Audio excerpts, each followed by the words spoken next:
Folks, there is something really big going on in the financial markets. It's happening behind the scenes. We have to talk about it because this could literally be for all the marbles.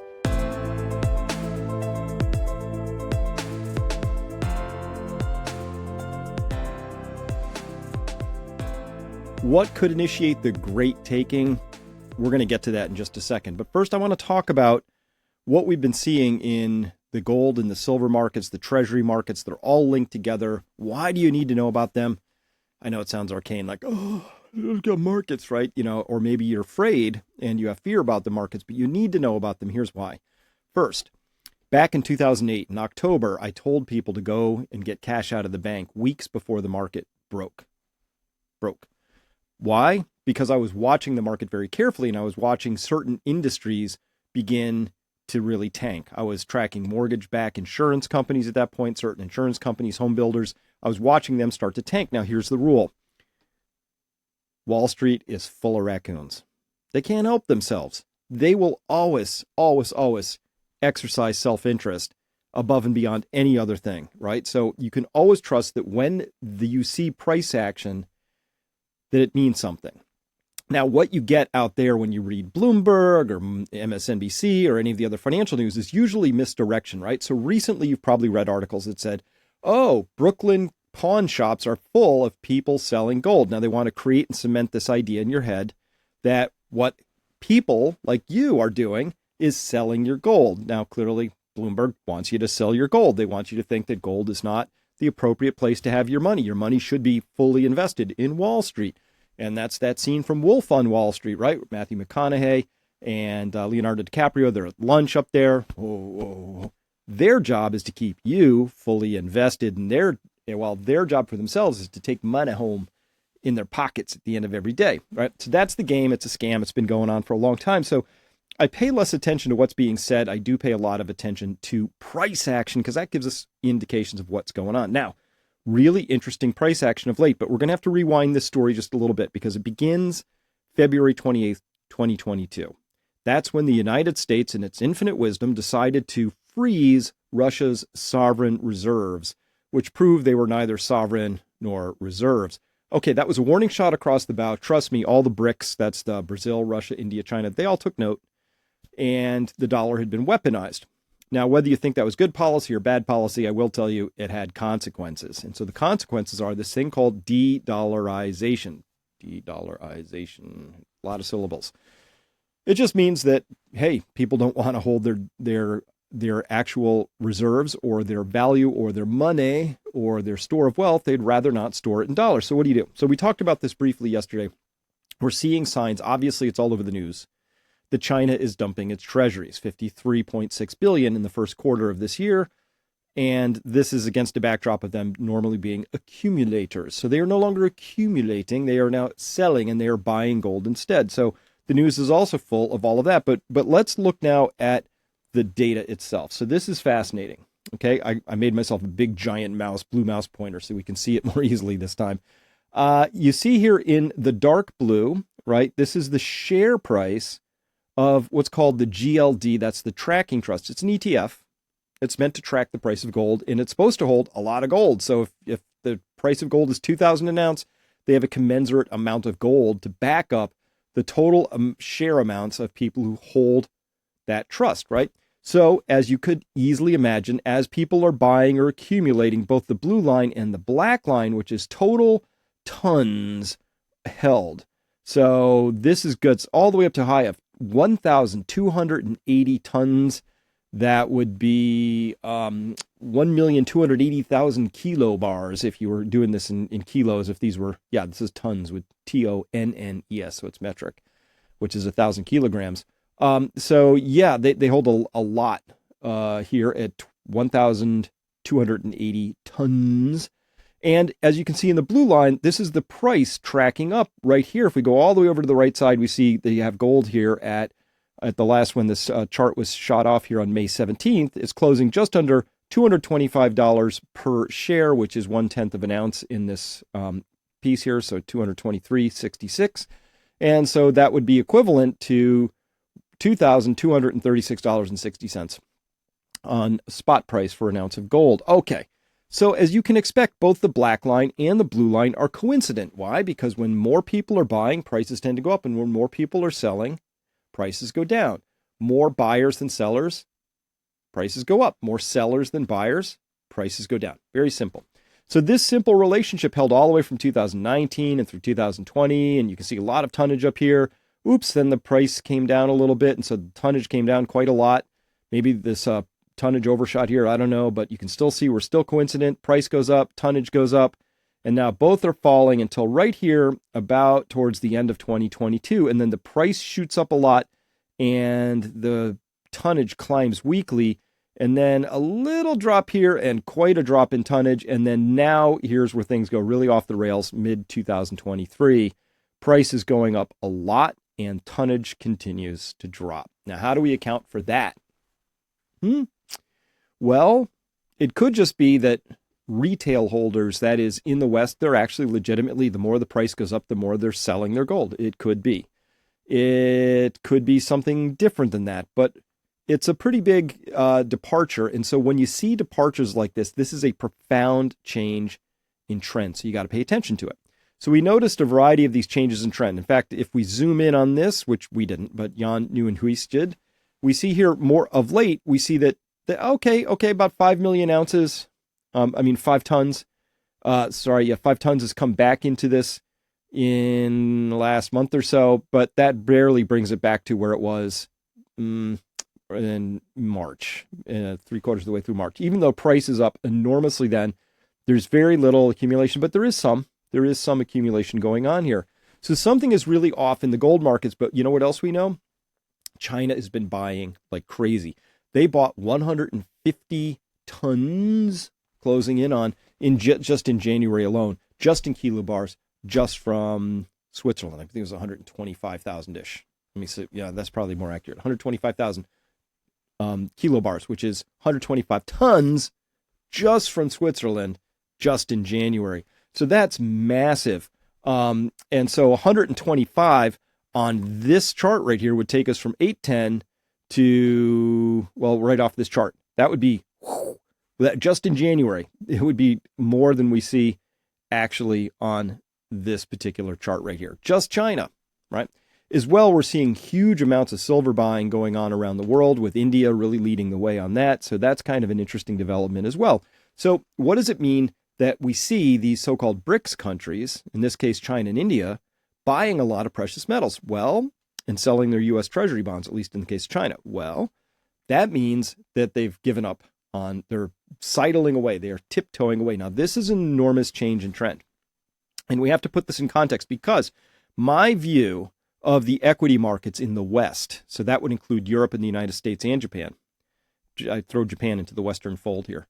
These have been heavily manipulated for a long time, right? Whether it's overtly manipulated or covertly manipulated. Overtly manipulated is the Federal Reserve coming out, sending out its FOMC members to jawbone easing talk and loosening conditions, and maybe we'll have a rate cut anytime this precious stock market seems to go down a tiny bit. But they've been so successful at it. Let's take a quick peek at it here. They've been so successful at it. This is from the October 30th lows in 2023. It's just been nothing but a straight ride up here, straight ride up. There was a little tiny sell-off, and they freaked out again, and they eased financial conditions again. And so it's been very clear that what the Federal Reserve is going to do is they are going to continue to make markets go up. But notice here, the German DAX, Germany's economy is sucking wind right now. And in particular, their energy-intensive industries have been absolutely decimated, double decimated, because they're down 20%-ish, due to the energy crisis, obviously, from the Ukraine war and all of that. So this is all going to precede something called the Great Taking. Now, if you don't know what the Great Taking is, you really ought to read up on it. It's an awesome book by David Rodgers Webb. You can download it. Don't take his word for it. You might, but you don't have to, because he put all the references in the back of that. Now, to make that simple, because it's a very complicated subject, we're holding a webinar on June 15th, live, 6 experts, including David Rodgers Webb, Susanne Trimbath. We've got all kinds of great wealth advisors and people who can help you out or understand how to have a controllable IRA.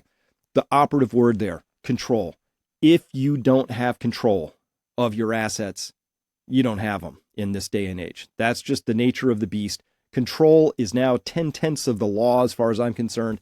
And you need to understand and deserve to understand how you can enhance the control of your assets. And hey, it's complicated and quite by design. They make it complicated enough, the whole overall industry, so that most people just close their ears, close their eyes and just turn away.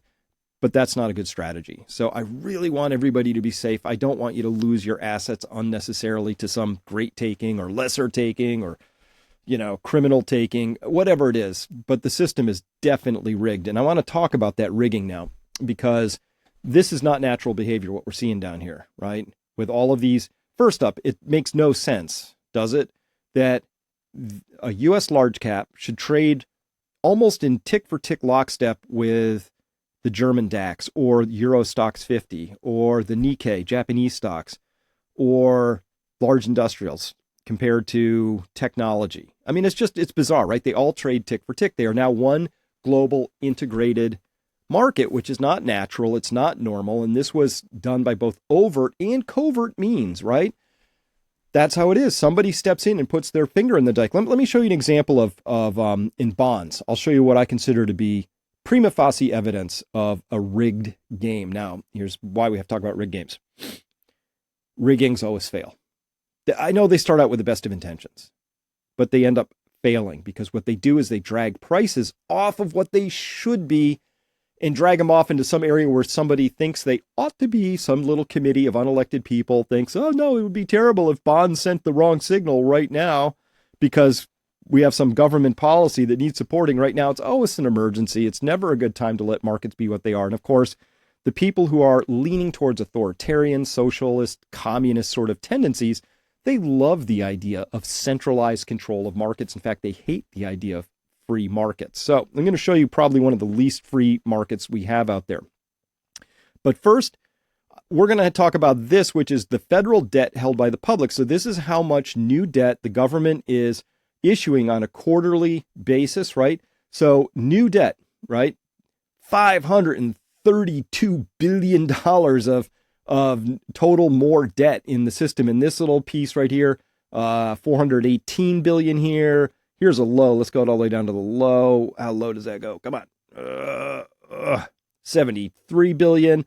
Hey, every so often they actually had a little extra cash on a quarterly basis. That's usually April. That's Q2 right there. But look how high it went here. Are you kidding me? $3.2 trillion of new debt in a single quarter? What? That's more than all of this combined back here, up to about 2000 and what? Maybe 2001, 2, somewhere in there. I forget. Somewhere there we crossed over the 3.2 trillion in a single quarter. So you would think, and here's what it means when the federal government issues 400 billion, 500 billion, 600, 3.2 trillion, whatever the number is, they have to take these bonds, they push them out into the market, and then there's an auction. It sounds so like I went down to an auction for art or for cows or something. An auction, people show up. It's a free market. And it's like, what's the essence of capitalism? Free markets, auctions. What could be more free than that? So they hold an auction for the government debt and people show up. There's direct bidders and indirect bidders. You got your big, market making banks there, your primary dealers, and then you got everybody else, right? I might bid for treasuries. You might bid. The Cayman Islands might bid. Great Britain. Whatever, bidders show up. So you might imagine that when you have this volatility, sometimes you're issuing 400 billion. Sometimes you're issuing 300 billion, sometimes negative amounts, sometimes 3.2 trillion, sometimes 1 trillion, whatever the number is. There's a lot of variability in how much debt the government is throwing out into these auctions. Now, if these auctions were free and fair, you know what you would see? You would see wildly different results. Sometimes there'd be more bidders. Sometimes there'd be fewer bidders. In fact, if we said for every dollar of Treasury debt that went out there, there would be how many bidders? So if there was just $1 of bids for every $1 on auction, that would be a bid to cover ratio of 1.0. And if you had two bids, so there were two people competing, two entities saying, I'd like to have that Treasury bond, then you would have what would be called a bid to cover of 2 to 1. This is where it gets funky. This is like where I can show you direct evidence that we have a rigged market. This is showing the bid to cover ratio on the 10-year. And you can see in eras past, it bounced all over the place. Sometimes here was a low of, the bid to cover was only 1.2, and here the bid to cover was all the way up here at nearly 3.72. So the bid to cover used to vary from 1 to 3 to 4, some bouncing there between 1.5 and 4. But look what started to happen right around 2016 or so. The bid to cover got locked in at just around 2.4, give or take. Just locked in. And that's during 2020. Notice that even when they had 3.2 trillion flying out in a single quarter, the bid to cover was 2.4. Later, when they had much less coming out, the bid to cover was 2.4. We're supposed to believe that this is a real market. This is how your markets function. Listen, our equity markets are just as believable as this, which is not at all. And so this is a really crazy situation, because the longer this goes on, the more out of true we get with the reality of the situation. And when it gets far enough out of true, you know what they're going to do. They're just going to pull the plug, right? And that's called the great taking. There will be some event. It'll be terrible. There'll be some reason for it. A cyber pandemic, a grid down event, a bird flu, disease X. It doesn't matter. There'll be some event, and they'll go, oh, this is terrible. And they'll shut the markets down, and then we're all going to wake up one day, and we'll live in a world where all of our so-called control assets, where you own a share of stock, you own some control in the company. You own a bond, you control that bond. We're going to lose our control, because control is the operative word. If you want to know more about that, come by Peak Prosperity. You should become a subscriber, of course, because I will explain all of this stuff, all this complexity. I will do what I'm doing now, which is make it simple. So with that, everybody who is a Peak Prosperity subscriber, come on back. I got a lot more to talk about, because there's so much in the news today. And for everybody else, thank you for listening. Please, please, please, please keep yourself safe and do your best to make sure that you have control of the things you think you own. Until next time, I'm Chris Martinson of Peak Prosperity. See ya. Hello, everyone. I am Chris Martinson of Peak Prosperity. And question, are you puzzled by today's ever-changing world? Can't find the time to stay on top of things? I'm here to help. I produce 120 scouting reports each year on top of this content that you're probably familiar with. I do this for my subscribers, much like the one you're watching right now. Invest in your knowledge, stay current, all for less than $1 a day.